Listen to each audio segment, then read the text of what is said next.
Ya. Bismillahirrahmanirrahim. Assalamualaikum warahmatullahi wabarakatuh. Waalaikumsalam warahmatullahi wabarakatuh. Mari kita awali bersama dengan membaca basmalah. Bismillahirrahmanirrahim. Pada pertemuan hari ini merupakan pertemuan yang ketiga ya. Pertemuan yang ketiga kita akan membahas tentang sejarah Pancasila, terutama pada masa perumusan ya, perumusan Pancasila yang nanti menjadi dasar negara, ideologi negara, bahkan menjadi falsafah bangsa Indonesia. Sebenarnya yang pertama adalah Pancasila sebagai falsafah. Nah, di dalamnya ada filsafat dan etikanya, kemudian nanti menjadi ideologi. Ideologi berarti menjadi pemikiran dan gagasan serta sikap hidup bangsa Indonesia, dan juga sekaligus menjadi cara pandang ya. Dan yang ketiga adalah Pancasila sebagai dasar negara. Ketika menjadi dasar negara, itulah bagaimana negara ini dikelola dengan nilai-nilai luhur Pancasila.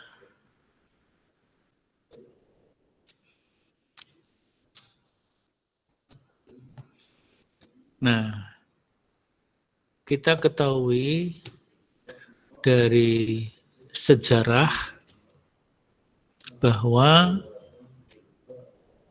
ini sudah tampak ya PPT-nya? Sudah, Ustaz. Sudah tampak ya. Oke. Oh iya, saya perlu mengingatkan ya.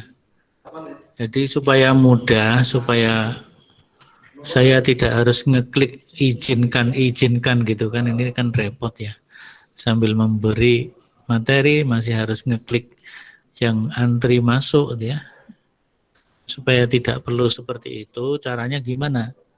Caranya saudara semuanya memiliki email institusi, email student UMS ACID. Bisa tanya kepada teman-teman yang sudah punya itu, gimana caranya punya. Caranya adalah minta kepada IT UMS ya, tim IT UMS, tim IT Helpdesk namanya ya. Nanti tanya di sana, minta, kemudian secara online bisa, kami minta alamat email alamat email student university, sehingga saudara punya akun email yang di dalamnya ada di dalam alamat email itu ada UMS ACID. Karena saudara student ada tambahan student UMS ACID. Nah, kalau saudara punya email yang seperti itu, ketika gabung lewat Google Meet seperti ini, sudah otomatis langsung masuk. Tidak perlu ada perizinan istilahnya ya. Kalau saudara pakai email umum, maka ketika masuk tersebut misalnya Muhammad itu bergabung dari luar universitas gitu ya. Bergabung dari luar UMS. Nah, karena dari luar UMS harus diizinkan dulu ya, untuk bisa gabung kan gitu. Tapi kalau saudara gabungnya pakai akun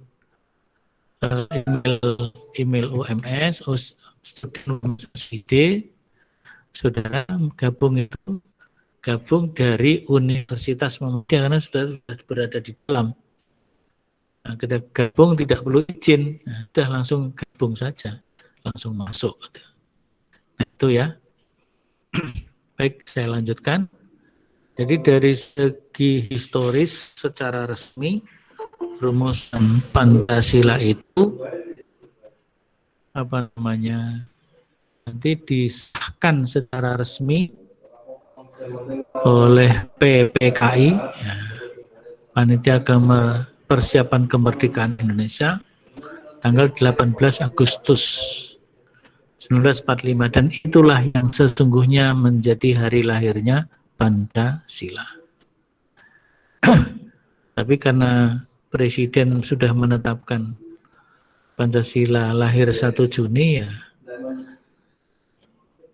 akhirnya ya secara resmi bisa saja 1 Juni itu lahirnya Pancasila menurut versi keputusan Presiden, ya, resmi menurut keputusan Presiden. Tapi menurut sejarah, secara substantif sejarah kritis, ya, sejarah yang objektif, ya Pancasila itu lahir 18 Agustus 1945 ketika UUD 45 disahkan oleh PPKI. Nah, perumusan itu dimulai dari tahap yang pertama adalah pengusulan Pancasila, periode pengusulan. Jadi perumusan diawali dengan pengusulan ini rumusan Pancasila atau teks Pancasila dilakukan pada sidang BPUPKI yang pertama. Sidang BPUPK ini sebuah kepanitiaan yang dibentuk oleh pemerintah Jepang, pemerintah penjajah Jepang, dibentuk pada tanggal 29 April dengan anggota 60. Anggota 60 itu mungkin ya asal usulan dari pemimpin-pemimpin kita, kemudian diterima oleh pemerintah Jepang. Nah, kemudian dilantik oleh Letnan Jenderal Komaichi Harada, seorang panglima tentara Jepang yang ditugaskan di Indonesia. Pada tanggal 29 Mei dilantik, 29 Mei mulai ada sidang BPUPKI pertama. Disitulah membahas tentang landasan dasar negara, sekarang disebut dasar negara. Nah, disitulah kemudian ada usulan dari Mr. Yamin, ada Insinyur Soekarno, Mr. Supomo, dan Ki Bagus Hadikusumo. Tapi rumusan yang definitif dalam arti rumusannya itu terbaca secara resmi oleh kita semuanya dalam catatan sejarah itu Muhammad Yamin dan Soekarno. Sedangkan kalau Supomo hanya bicara pemikiran tentang dasar negara. Menurut beliau, negara ini jangan diatur menurut dasar agama tertentu. Bahkan beliau mengatakan agama tidak usah dilibatkan dalam pengaturan-pengaturan negara. Artinya beliau ingin menginginkan negara sekuler, ya, negara sekuler. Kalau Yamin tidak menyebut negara sekuler, Soekarno juga begitu, tapi ada sila tentang ketuhanan. Ada dasar tentang ketuhanan. Yamin peri ketuhanan istilah beliau. Peri ketuhanan, peri kemanusiaan, peri kebangsaan, peri kerakyatan, dan peri keadilan. Sedangkan Insinyur Soekarno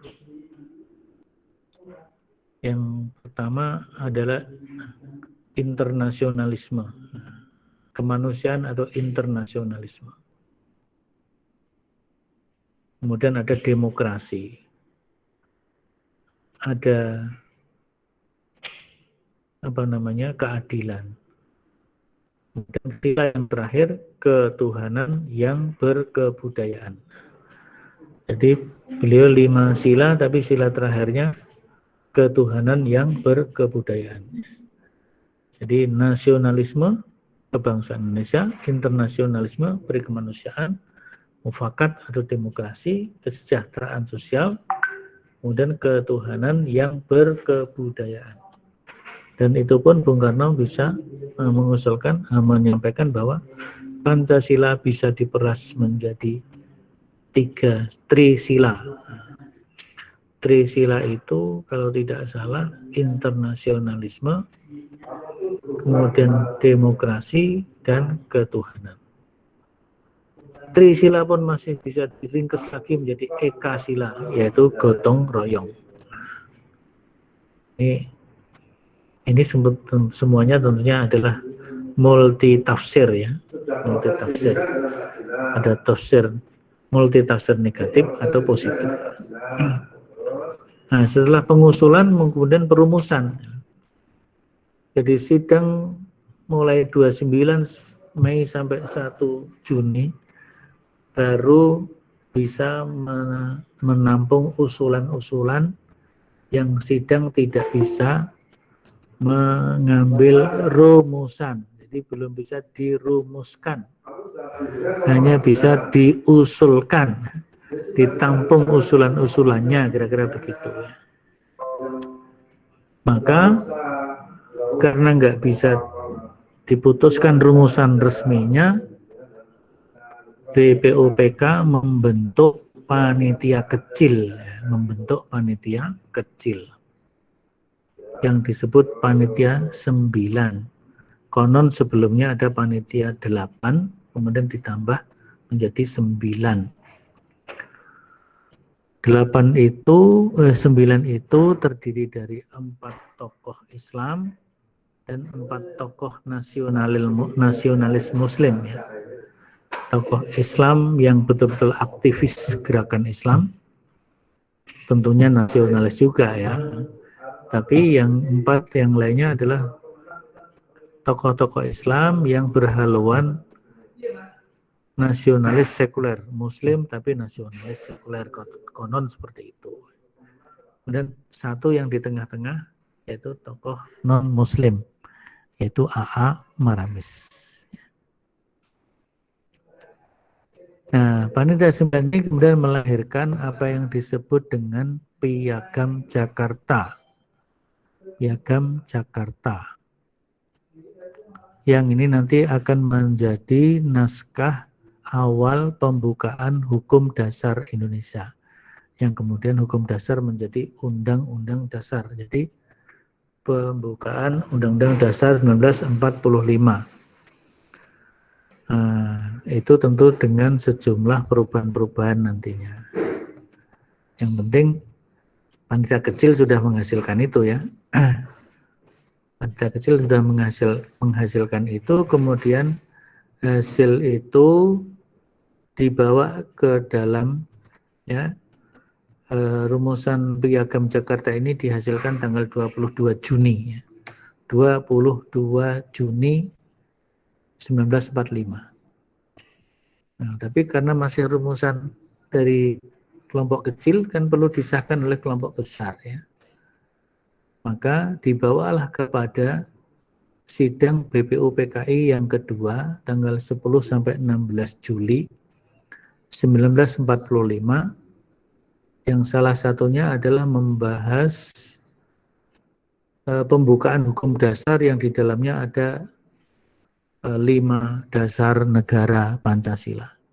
Akhirnya pembukaan hukum dasar yang dikenal dengan Jakarta Charter atau Piagam Jakarta itu diterima, disetujui secara bulat dalam sidang BPUPK dan disahkannya pada tanggal 14 Juli 1945.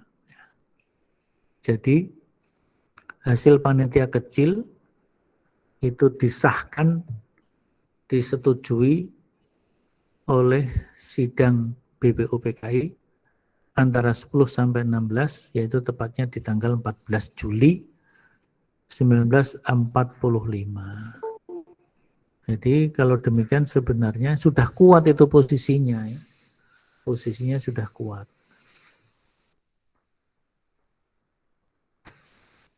Ini siapa ini? Hendra Wibawa baru masuk.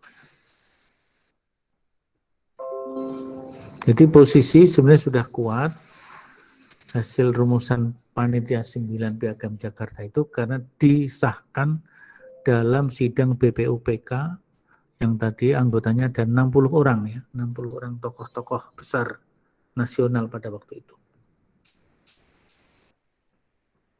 Nah, akhirnya setelah disahkan oleh sidang BPUPK,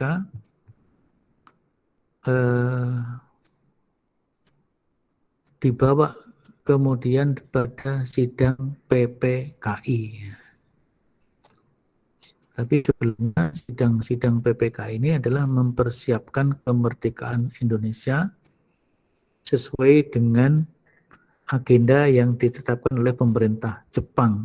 Itu rencananya Indonesia dimerdekakan tanggal 24 Agustus 1945. Tetapi ada kejadian yang penting yang merubah tata politik dunia, yaitu jatuhnya Hiroshima, bom atom tanggal 6 Agustus 1945. Ya, tanggal 1945. Maka pada hari itu Jepang mengalami gonjang-ganjing, mengalami kegalauan gitu ya, dalam tanda petik, kemudian menyerah kepada sekutu. Dan lebih menyerah lagi pada saat bom yang kedua. Bom yang kedua itu pada tanggal 19 Agustus. Nah, 9 ya, pada tanggal 9 Agustus Amerika dengan sekutunya menjatuhkan bom yang kedua, yaitu Nagasaki, sehingga meluluh lantakkan kota tersebut dan Jepang betul-betul lemah, dan akhirnya Jepang menyerah kepada sekutu tanpa syarat di tanggal 14 Agustus. Di sinilah kemudian kita bisa mengatakan bahwa Indonesia merdeka bukan hadiah dari Jepang, tapi Indonesia merdeka betul-betul hasil perjuangan bangsa Indonesia. Nah, maka kemudian masuk ke tahap yang ketiga. Tahap yang pertama adalah pengusulan. Itu masih di BPUPK pertama. Tahap yang kedua adalah tahap perumusan, yaitu di panitia kecil. Kemudian perumusan itu disahkan hasil rumusannya di BPUPK yang lebih besar, 60 orang, tanggal 14 Juli 1945. Nah, kemudian bagian yang ketiga adalah periode pengesahan Pancasila. Ini terjadi setelah Indonesia diproklamasikan pada tanggal 17 Agustus. Ya, tadi semula 24 dipercepat. Ya. Jadi kemerdekaan Indonesia dipercepat. Maunya tokoh-tokoh itu nggak mau dipercepat ya. Inginnya ya menunggu perjanjian dari Jepang, pemerintah Jepang. Tapi anak-anak muda tidak mau, ini harus dipercepat. Harus betul-betul hasil perjuangan bangsa. Akhirnya anak-anak muda itu sampai menculik Soekarno, memaksakan agar Indonesia segera diproklamasikan. Nah, akhirnya dicetuskanlah proklamasi tepat tanggal 17 Agustus 1945. Bulan Hijriahnya masih di bulan Ramadan, kalau nggak salah tanggal 10 atau tanggal 9 Ramadan. Ya. Indonesia diproklamasikan oleh Bung Karno dan Bung Hatta atas nama bangsa Indonesia. Nah, disitulah proklamasi. Sehari setelah proklamasi tanggal 18, Panitia Persiapan Kemerdekaan Indonesia melakukan sidang yang menghasilkan poin-poin penting ya. Menghasilkan poin-poin penting bagi eksistensi negara Indonesia yang sudah diproklamasikan. Yang pertama adalah mengesahkan Undang-Undang Dasar 45 yang di dalamnya ada rumusan Pancasilanya, dan pembukaannya itu diambil dari Piagam Jakarta setelah diadakan beberapa perubahan. Kemudian juga batang tubuh Undang-Undang Dasarnya diambil dari rancangan BPUPKI dengan perubahan-perubahan. Jadi mengesahkan Undang-Undang Dasar 45 tanggal 18 itu yang pertama. Yang kedua, memilih presiden dan wakil presiden, dan itu Soekarno-Hatta.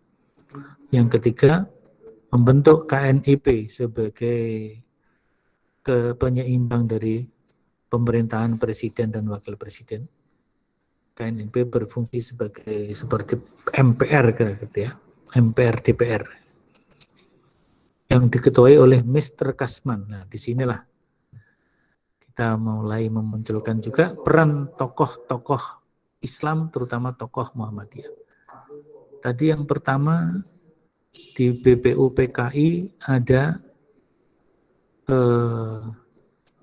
Kiai Haji Abdul Qahar Muzakir dan juga Ki Bagus Hatikusumo. Di panitia 9 ada Abdul Qahar Muzakir, Kasman Singotimejo. Di PPKI ya muncul lagi Ki Bagus, Ki Haji Qahar Muzakir, kemudian Kasman Singotimejo yang juga menjadi ketua KNIP, dan juga Ki Bagus Hatikusumo itu sendiri. Jadi ini tokoh-tokoh yang lainnya belum termasuk itu ya, seperti Burhanuddin Harahap, seperti Juanda belum masuk. Ya. Tapi sudah ada Ki Bagus, Kasman, Qahar Muzakir, bukan Qahar Muzakar ya, Qahar Muzakir, kemudian ya itu Kasman Singotimejo.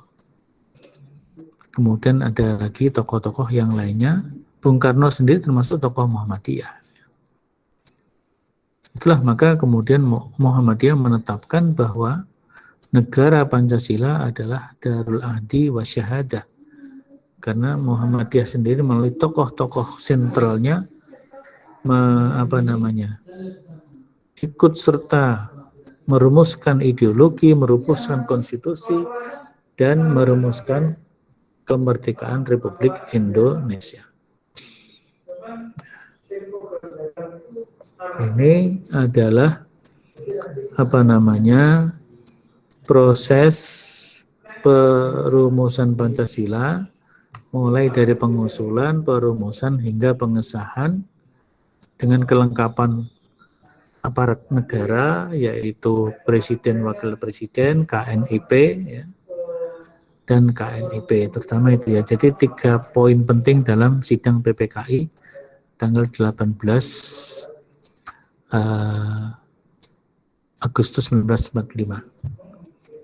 KNIP dipilihlah Kasman Singotimejo sebagai ketua dan dilantik tanggal 29 Agustus.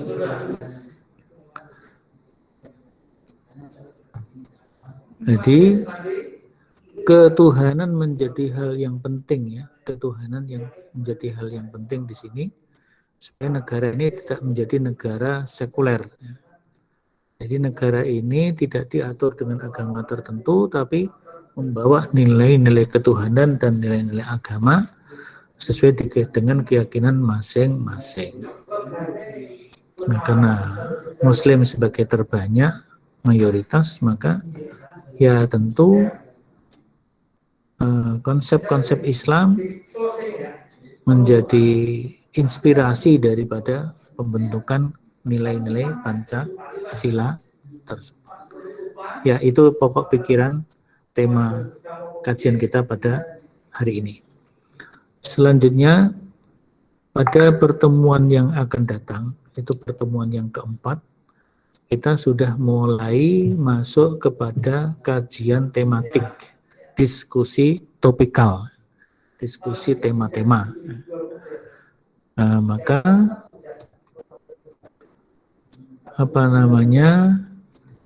pemakalah harus sudah menyiapkan ya, ada mulai menyiapkan. Jadi ada 11 kelompok ya, 11 kelompok.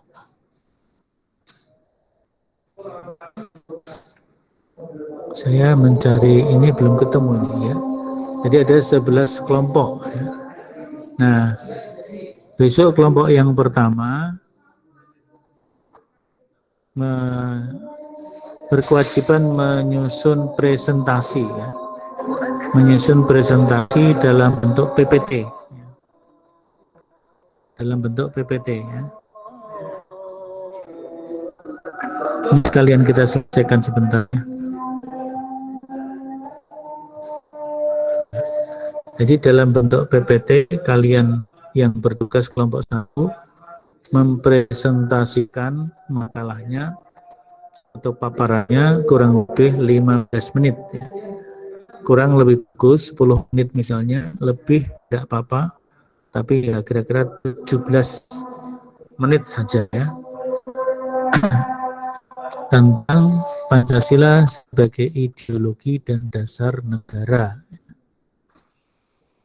Nah, nanti setelah didiskusikan ada pertanyaan dan jawaban. Pertanyaan itu kan sekaligus melengkapi ya, melengkapi perbaikan. Maka perbaikannya dilakukan oleh individu-individu dalam kelompok tersebut. Kelompok 1 misalnya berapa anggotanya? Nah, misalnya kan anggotanya 5 ya. Kelompok 1 misalnya anggotanya 5. Ketika presentasi bersama-sama satu kelompok. Membuat PPT juga satu kelompok. Silahkan gimana cara membuatnya. Misalnya saudara kan saling berjauhan satu sama lain ya. Saling berjauhan satu sama lain.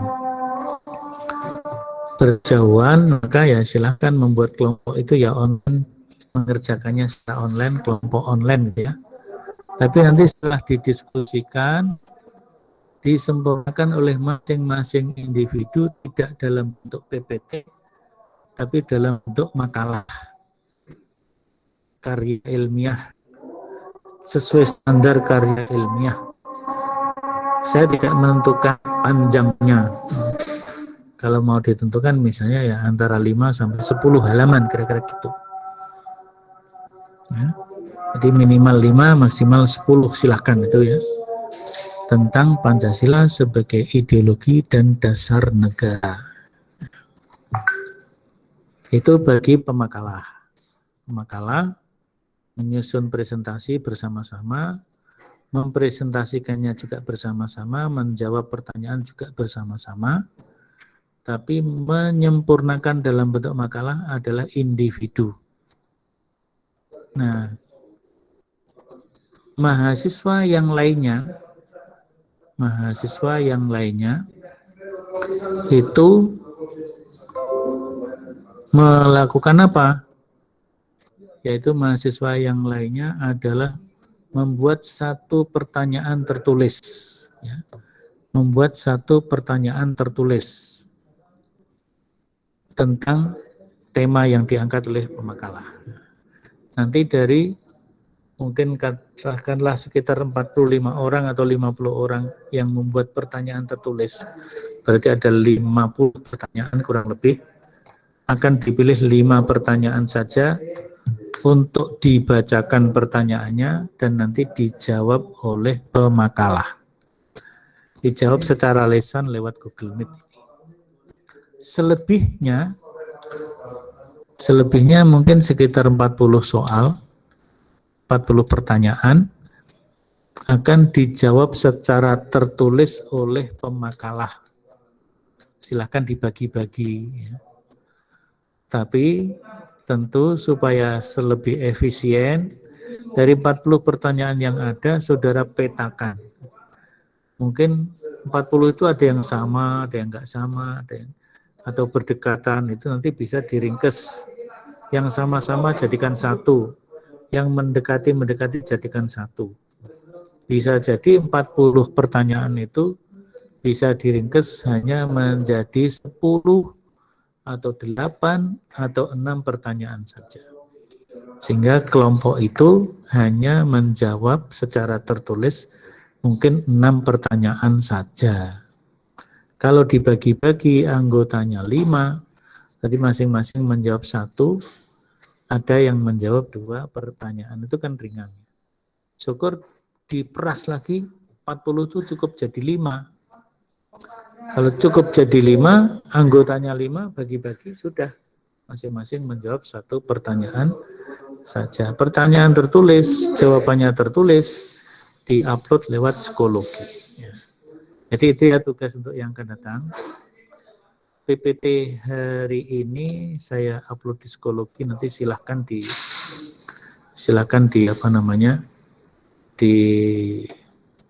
dibuka di psikologinya, kemudian presensi nanti juga ada di psikologi, di samping tetap ada di grup WA kita. Itu barangkali kalau ada pertanyaan saya persilahkan. Sebelum kita akhiri kemudian salat asar. Silakan. Perkenalkan, nama saya Kilau Aurum. Tadi kan ada disebutkan kalau ada orang-orang Muhammadiyah yang berpolitik kan, ada Pak Kasman, ada Pak Ki Bagus. Ya. Kemudian pertanyaan saya, bagaimana statement tentang Muhammadiyah yang tidak berpolitik, Ustaz? Ya. Muhammadiyah tidak berpolitik itu Muhammadiyah secara organisasi dia tidak menjadi organisasi politik dan tidak merebut posisi-posisi politik gitu ya. Tapi Muhammadiyah sebagai gerakan dakwah itu multidimensi. Dimensi politik juga, maka dimensi politik bisa dikerjakan oleh perorangan-perorangan. Ya sebenarnya apa yang dilakukan oleh Pak Kasman, oleh Ki Bagus, oleh Kiai Kahar Muzakir, oleh Bung Karno mungkin, kalau Bung Karno mungkin ada nuansa politiknya ya, tapi mereka-mereka itu sedang menjalankan dakwah di ranah kebangsaan. Menjalankan dakwah Islam di ranah kebangsaan agar bangsa dan negara ini tidak terlalu jauh menyimpang dari prinsip-prinsip Islam. Itu sebenarnya yang dilakukan. Sehingga perjuangan itu tidak membawa nama Muhammadiyah dalam gerakan politik ketika masuk kepada partai-partai tertentu tidak membawa nama Muhammadiyah. Ya, misalnya dulu Pak Amin Rais ketika diminta untuk menjadi ketua partai PAN, beliau mengundurkan diri dari ketua PP Muhammadiyah supaya tidak terbawa-bawa kepentingan Persyarikatan Muhammadiyah dengan kepentingan politik tertentu. Tetapi beliau menjalankan tugas menjadi partai politik waktu itu, kemudian menjadi ketua MPR, itu menjalankan prinsip-prinsip dakwah Muhammadiyah, dakwah Islam, amar ma'ruf nahi mungkar. Jadi Jenderal Sudirman juga begitu, dan juga tokoh-tokoh yang lainnya, ya. Tokoh-tokoh lainnya juga begitu, ya. Jadi tidak berpolitik dalam arti merebut kekuasaan untuk kepentingan kekuasaan tertentu, tetapi ketika berpolitik dalam rangka menyampaikan misi Islam, dakwah Islam. Ya itu ya, saya kira yang terpenting dari pertanyaan Mas Kilau. Ya. Kilau di mana sekarang posisinya? Di Solo. Oh di Solo dekat ya. Itu saja ya pertanyaannya. Yang lainnya boleh secara tertulis. Ini sudah iqomah ya, sudah qomat. Nah, kita selesaikan saja karena perkuliahan by Zoom, by Google Meet ini memang waktunya hanya sekitar 50% dari alokasi waktu yang sesungguhnya, selebihnya bisa secara tertulis ya. Bisa secara tertulis. Hanya hari ini saya tidak memberikan tugas secara khusus. Saudara tugasnya mempersiapkan untuk kajian tematik pada perkuliahan yang akan datang ya, perkuliahan yang akan datang. Yaitu pemakalah menyiapkan presentasi dalam bentuk PPT, kemudian setelah didiskusikan masing-masing individu dalam kelompok menyempurnakan presentasinya dalam bentuk makalah individual. Jadi dari tugas kelompok menjadi tugas individual. Sementara peserta yang lain menyiapkan 1 pertanyaan tertulis. Nanti 5 pertanyaan tertulis itu akan dibacakan dan dijawab secara lisan. Selebihnya dijawab secara tertulis oleh kelompok dengan memetakan dan meringkas. Misalnya 40 menjadi sekitar 5 pertanyaan saja. Supaya lebih efisien ya. Ya, saya kira begitu. Kita cukupkan perkuliahan kita pada sore hari ini. Kita masuk sholat asar dan silakan kelompok menyiapkan, yang lainnya juga menyiapkan satu pertanyaan tertulis, semuanya ada nilainya insya Allah. Saya kira demikian, kurang lebihnya mohon dimaafkan. Kita tutup bersama dengan membaca hamdalah. Alhamdulillah.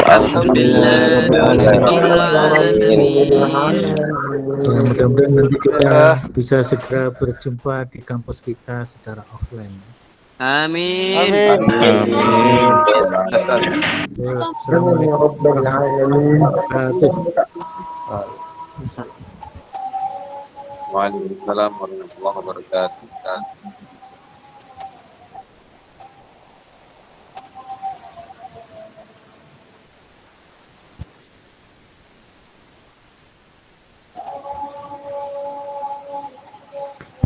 Izin keluar, Ustaz.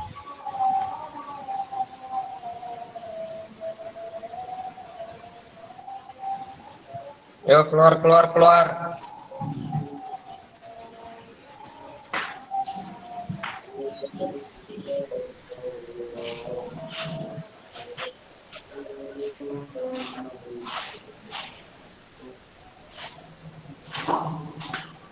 Dik, kasih presentasinya. Apa? Yang kelompok 1 siap. Siapa tuh yang kelompok 1?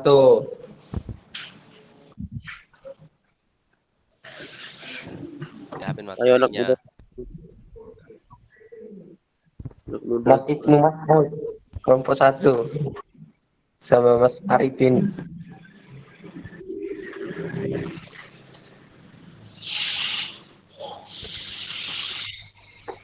Kapan mau ke Boyolali?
Absen semuanya.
Assalamualaikum.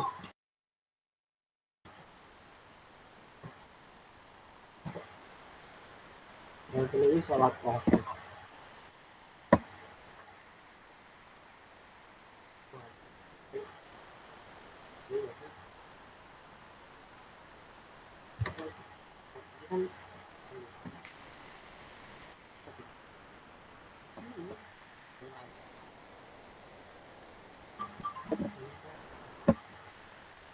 Cek satu.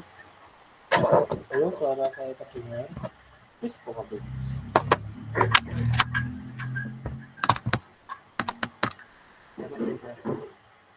Aku salah.